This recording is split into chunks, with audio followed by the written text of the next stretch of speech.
Assalamualaikum warahmatullahi wabarakatuh.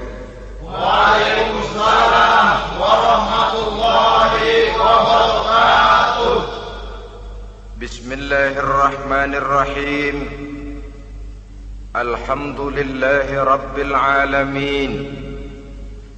Wassalatu wassalamu ala ashrafil anbiya'i wal mursalin, imamil muttaqin, sayyidil ghurril muhajjalin, wa ala alihi wa ashabihil mujahidin at-tahirin, amma ba'du.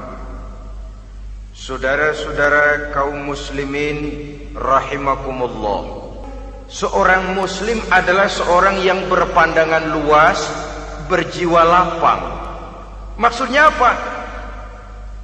Tujuan jangka pendek dan jangka panjang ini harus dia raih kedua-duanya. Ini yang oleh Al-Quran diajarkan agar setiap muslim mencapai fid dunya hasanah wa fil akhirati hasanah. Kebaikan di dunia, kebaikan di akhirat, itu arti hasanah. Jangan macam orang dulu, punya istri dua pergi haji. Yang satu yang muda istrinya namanya Hasanah, yang satu namanya Khadijah. Waktu tawaf keliling Ka'bah, si suami ini nggak bisa doa apa-apa kecuali Rabbana Atina itu. Tiap putaran Rabbana Atina fid dunya hasanah wa fil akhirati hasanah. Putaran kedua Rabbana Atina fid dunya hasanah wa fil akhirati hasanah. Ini istri tuanya yang namanya Khadijah dengerin aja.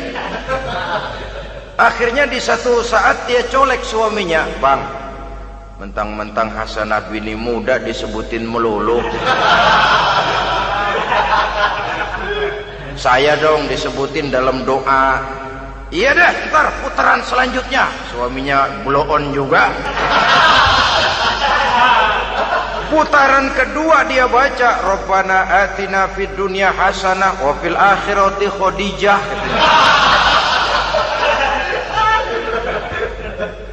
Saudara-saudara, itu makna refleksi daripada doa tadi itu, doa sapu jagat.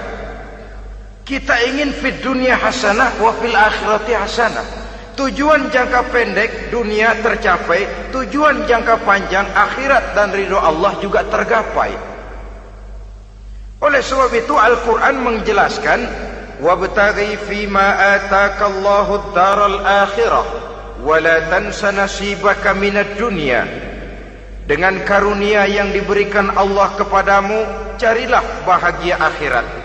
Wala tansa nasibaka minad dunya, tetapi jangan lupakan bagianmu dalam kehidupan di dunia ini. Cari akhirat, utamakan akhirat dengan tidak usah melupakan jatahmu di dunia. Kenapa saya katakan seorang muslim berjiwa besar? Sebab andai kata dia gagal mencapai tujuan jangka pendek, andai kata dia gagal di dunia, dan dia oleh Islam diajarkan jangan sampai gagal, tapi andai kata dia gagal, dia masih punya tujuan jangka panjang, akhirat dan ridho Allah. Dia masih bisa menghibur diri, biarlah di dunia kita sederhana, bahkan biarlah susah di dunia, asal di akhirat kita bahagia. Orang yang tidak punya pandangan hidup semacam ini, sorgalah dunia ini. Segalanya telah tertumpu di sini. Bila umurnya selesai, ajalnya datang, selesai sudah sorganya sampai di situ, dan dia tidak punya pengharapan lain di belakang itu. Maka seluruhnya bertumpu pada kehidupan di dunia. Padahal dunia seperti air laut, makin diminum makin haus, makin kering tenggorokan.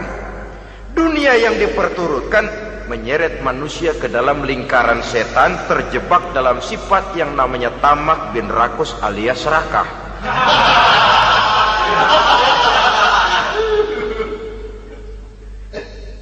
Andai kata dia gagal untuk tujuan jangka pendek, dia masih punya tujuan jangka panjang, akhirat. Dia masih sanggup berkata, biar di dunia kita sederhana, bahkan biar kebelangsak sengsara susah di dunia, asal di akhirat kita bisa bahagia. Kan masih ada harapan. yang paling bangpak, paling rusak betul. Sudah di dunia sengsara, di akhirat celaka. Jadi dunia rumahnya gubuk, pinggir kali miring, asal hujan bocor, utang selebar warung. Bayang kagak, ngaji enggak, puasa enggak, saban malam merit mulu. Saudara hadirin yang saya hormati, lalu kapan mau bahagia kalau sudah di sini susah, di sana akan susah juga. Ini yang pertama, seorang muslim, seorang yang optimis, berjiwa besar, luas pandangan. Kegagalan dia dalam jangka pendek tidak menyebabkan dia melupakan tujuan jangka panjang. Yang kedua, positifnya apa? Cara dia mencapai tujuan jangka pendek diwarnai oleh keyakinan adanya tujuan jangka panjang. Dia memang benar cari harta, tapi karena dia yakin ada akhirat, Allah ridho apa tidak. Ini positifnya. Saya memang cari duit, tapi dengan cara ini Allah ridho apa tidak. Saya memang ingin berpakaian yang rapi, tapi dengan tidak menutup aurat begini, Allah ridho atau tidak. Saya memang bergaul menghormati teman, tapi terjebak dalam minuman keras karena menghormati teman, Allah ridho apa tidak. Ini orang yang punya tujuan jangka panjang. Segalanya diberikan bingkai dengan pertanyaan, Allah ridho atau tidak. Keyakinannya terhadap tujuan jangka panjang mewarnai gaya hidupnya di dunia ini, mencapai tujuan jangka pendek tadi. Mau minum, Allah ridho apa enggak ini. Mau makan, yang saya makan Allah ridho apa enggak ini. Pendeknya apapun yang mau dia kerjakan, karena dia punya keyakinan tujuan jangka panjang, dia selalu menimbang terhadap ridho Allah tadi. Jadi tanpa prestasi ibadah, kita nol besar dalam pandangan Allah. Ini nilai manusia yang hakiki di sini. Ini makna inna akramakum indallahi atqakum. Di akhirat nanti kan tidak pernah akan disidang, kamu pendidikan setinggi apa? Tidak. Gelarmu berapa renteng? Profesor, doktor? Tidak. Akhirat hanya menyidang, kau sholat atau tidak? Kau puasa atau tidak? Kau zakat atau tidak? Diberikan kamu harta yang banyak, dari mana kau dapat, kemana kau belanjakan? Prestasi ibadah itu yang ditanya.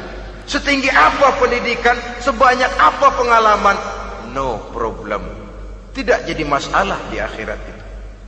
Prestasi ibadah itu yang akan kita persembahkan di hadapan Allah. Itu makna inna akramakum indallahi atqakum. Kerbau dinilai dari dagingnya, makin gemuk makin mahal harganya. Tapi ada perkutut lebih mahal dari kerbau. Perkutut itu mahalan mentahnya loh daripada matangnya. Karena harga perkutut pada suaranya. Lalu di mana harga manusia yang paling gemuk? Tidak. Suaranya, oh kalau manusia dinilai dari suaranya, barangkali Madonna nomor awal masuk surga. Hanyalah dengan prestasi ibadah kita bisa mencapai tujuan jangka panjang, akhirat dan ridho Allah. Nah baiklah ya, kalau sudah jelas bahwa kita punya dua tujuan jangka hidup, jangka pendek dan jangka panjang, bagaimana Islam mengajarkan kita meraih dua ini? Pada prinsipnya Islam mengajarkan sistem keseimbangan. Dalam berbagai aspek kehidupan, keseimbangan ini nampak dengan nyata diajarkan oleh agama kita. Seperti ayat yang saya bacakan tadi. Dengan karunia yang diberikan Allah kepadamu, cari negeri akhirat, tapi jangan lupakan bagianmu di dunia ini. Dalam bentuk yang lebih nyata, bekerjalah untuk duniamu seolah kau akan hidup buat selamanya, tapi bekerjalah buat akhiratmu seolah kau akan mati besok. Manifestasinya dalam kehidupan, misalnya orang kaya diperintah membantu yang miskin, tapi orang miskin dianjurkan berusaha jangan mengandalkan hidup kepada yang kaya, seimbang. Kamu kaya, betul Pak, bantu yang miskin. Kamu miskin, iya Pak, berusaha, seimbang. Tuan rumah diwajibkan menghormati tamu, tamu diwajibkan tahu diri, seimbang. Jadi bagaimana kalau sudah kita bekerja di sawah, di ladang, di pasar, di kantor, anggap kita akan hidup selamanya agar timbul gairah kerja. Tapi kalau sudah sholat, anggap kita akan mati besok supaya timbul khusyuknya. Nah, titik tekannya di mana? Stresnya itu. Walaupun Islam mengajarkan sistem keseimbangan, tapi Al-Quran tetap menggarisbawahi walal akhiratu khairul laka minal, bahwa bagaimanapun seimbangnya, akhirat itu lebih utama daripada dunia. Bagaimana implementasinya? Kata orang-orang tua, kalau kita menanam padi, rumput pasti tumbuh, tapi nanam rumput jangan mimpi tumbuh padi. Maksudnya apa? Kalau satu perbuatan kita niatkan karena Allah, dunianya pasti ikut. Tapi kalau satu perbuatan diniatkan karena dunia semata-mata, akhirat akan hilang. Sebab itu, biasakanlah berbuat sesuatu baik untuk tujuan jangka pendek, lebih-lebih untuk tujuan jangka panjang, dengan motif lillahi ta'ala. Jadi saya ulangi, satu perbuatan kalau sudah diniatkan karena Allah, dunia biasanya ikut. Tapi kalau diniatkan karena dunia semata-mata, akhirat akan luput. Padahal itu titik tekannya, walal akhiratu khairul laka minal ula. Saudara-saudara kaum muslimin rahimakumullah, ini tujuan hidup. Jadi landasan tempat kita bertolak sudah jelas, pantai yang akan kita tuju dalam kehidupan ini juga sudah nyata. Kita ingin mencapai apa yang dinamakan fid dunya hasanah wa fil akhirati hasanah. Untuk itu perlu ada keseimbangan, tetapi titik tekannya tetap akhirat lebih utama daripada kehidupan dunia ini. Sekarang kalau sudah ada dasar hidup, sudah ada tujuan yang akan kita capai, tentu harus ada alat untuk mencapainya. Semuanya perlu sarana. Bahkan pada hakikatnya dalam kaidah usul fikih para ulama mengajarkan lil wasail hukmul maqasid. Sarana dan tujuan hukumnya sama. Ini mestinya mendidik umat Islam jadi pinter. Jangan cuma berpikir melaksanakan satu pekerjaan, tapi juga berpikir menciptakan sarana untuk terwujudnya pekerjaan itu. Misalnya umat Islam wajib pergi haji kalau mampu, kan begitu toh? Kalau dia umat Islam Indonesia, tentu pergi hajinya ke Mekah. Mekah, Jeddah, Mekah, Indonesia perlu sarana angkutan untuk sampai ke sana. Kapal laut, kapal udara. Artinya umat Islam harus maju di bidang teknologi, bisa menciptakan pesawat, bisa menciptakan kapal laut, sarana yang akan menyampaikan dia untuk bisa melaksanakan ibadah haji. Selama ini kita bertumpu kepada pemikiran, pokoknya kan yang penting gue pergi haji, pakai apa kayak gue punya duit. Dari segi pribadi memang barangkali begitu.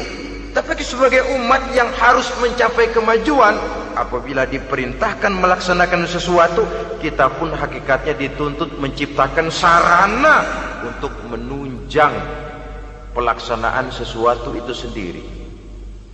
Agama mengajarkan an-nazafatu minal iman, kebersihan sebagian daripada iman. Siapa yang menciptakan mesin cuci, sabun-sabun kelas, deterjen, rinso dan lain sebagainya? Siapa yang menciptakan air condition, pembersih ruangan? Kita hanya berpikir pokoknya kan bersih, mau pakai apa kek. Kita jarang yang berpikir kepada pewujudan teknologi modern untuk menerjemahkan hadis itu. Syukurlah belakangan ini sudah muncul teknokrat-teknokrat muslim yang dijiwai oleh semangat Al-Quran membuka tabir rahasia konsepsi Islam di lapangan teknologi modern, yang makin lama makin menunjukkan tuntutan kebutuhan daripada umat itu sendiri. Dengan demikian, apabila ada tujuan hidup, kita memerlukan alat untuk mencapai tujuan tadi. Supaya tujuan fid dunya hasanah wa fil akhirati hasanah tercapai, apa alat yang harus kita pakai? Kita lihat surah At-Taubah ayat 111 memberikan jawaban. Innallaha ashtara minal mu'minina anfusahum wa amwalahum bi anna lahumul jannah.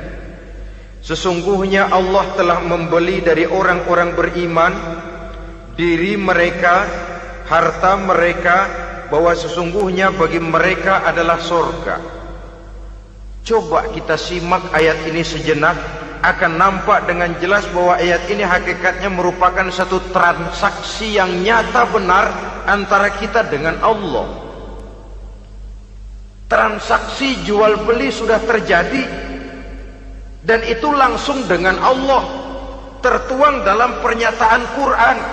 Pembeli Allah, penjual kita orang-orang beriman, dagangannya adalah anfus dan amwal, harganya adalah surga. Itu sudah tanda tangan pernyataan kita siap jual beli ya Allah. Apalagi baiat kita apa? Inna solati wa nusuki wa mahyaya wa mamati lillahi rabbil alamin. Solatku, ibadahku, hidup dan matiku cuma untuk Allah Tuhan seluruh sekalian alam. Minimalnya 5 kali sehari semalam baiat ini kita ulang dan kita ulang. Kenapa lalu kita tidak konsekuen? Dalam konteksnya dengan persoalan, maka alat hidup kita itu ada 2. Pertama, anfus. Ini bentuk mufrad dari jamaknya, bentuk jamak dari mufrad nafsun. Biasa diterjemahkan dengan diri.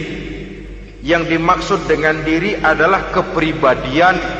Yang dimaksud dengan kepribadian ialah kekayaan yang kita miliki dalam kepribadian kita.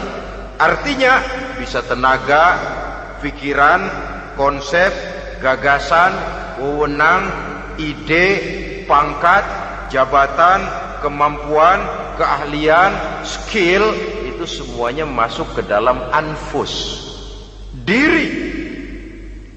Sedangkan amwal bentuk jamak dari mufrad malun, biasa diterjemahkan dengan harta. Pengertian di sini ialah seluruh bentuk-bentuk materi yang berada di bawah kekuasaan kita. Bisa rumah, bisa uang, bisa tanah, bisa kebun, bisa pabrik, bisa peternakan, itu semuanya amwal. Nah, baik anfus maupun amwal, diri, tenaga kek, pikiran kek, harta kek, pangkat kek, jabatan kek, wewenang kek, keahlian kek, untuk tujuan jangka pendek harus jadi rahmah bagi lingkungan. Untuk tujuan jangka panjang harus menunjang jalan menuju ridho Allah. Jadi kalau pangkat kita menjauhkan kita dari ridho Allah, itu bukan nikmat tuh, azab. Punya pangkat bukan melakukan kebaikan, malah melakukan kejahatan, setidak-tidaknya berdiri di belakang kejahatan, melindungi perbuatan-perbuatan munkar. Dalam kelas kakap melindungi korupsi, dalam kelas teri jadi backing tukang koprok. Umpamanya itu sudah menyalahi. Alat tidak digunakan untuk mencapai tujuan,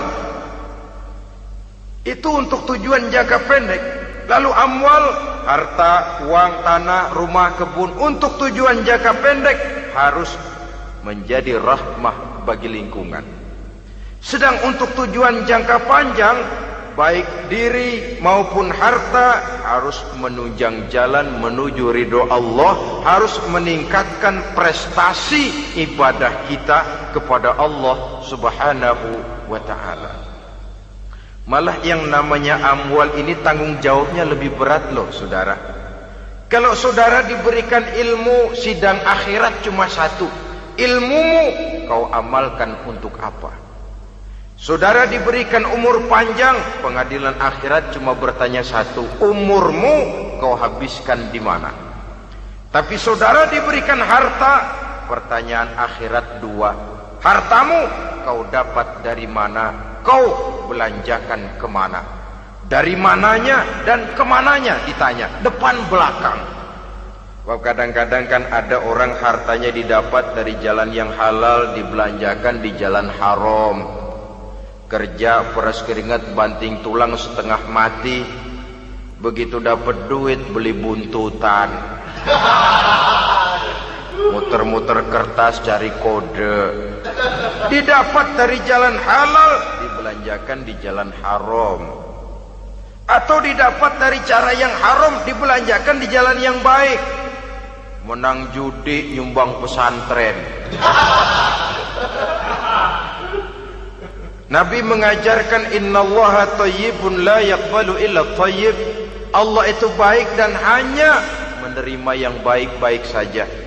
Tidak bisa mencuci kain dengan air najis. Kain akan tetap kotor.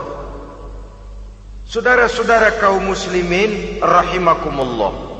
Oleh karenanya masalahnya terpulang kepada kita, pandai-pandailah membagi orientasi.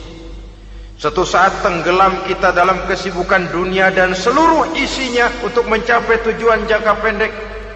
Lain saat tenggelam kita memfanakan diri untuk mencapai tujuan jangka panjang, akhirat dan ridho Allah.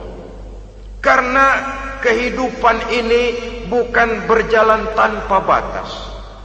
Umur ini bukan satu karunia tanpa pertanggungan jawab. Satu saat setuju atau tidak, rela atau terpaksa, kita akan sampai kepada garis finish daripada perjalanan kehidupan dunia ini, yang memang merupakan satu perjalanan panjang, a walking tall. Kata orang Kulon, a walking tall, satu jalan yang demikian jauhnya. Entoh kita akan sampai ke garis finish. Bila datang ajal, senja kehidupan datang, malam menyelimuti. Datangnya tidak pernah kita sangka, tapi sekali dia datang, tidak satu kekuatan yang bisa menolak. Kehadirannya tidak pernah kita harapkan, tapi satu kali dia datang bertamu, pasti terjadi. Dan itu pasti akan kita temui.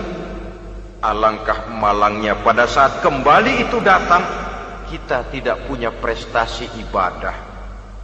Lalu apa artinya prestasi dunia? Apa artinya tujuan jangka pendek kalau kita harus kehilangan tujuan jangka panjang? Rumah kita yang besar, pangkat kita yang tinggi, harta kita yang banyak, bisakah menolong kita untuk kalau sudah kumpul di padang mahsyar nanti? Malaikat, jangan gebugin saya, rumah saya harga 2 miliar.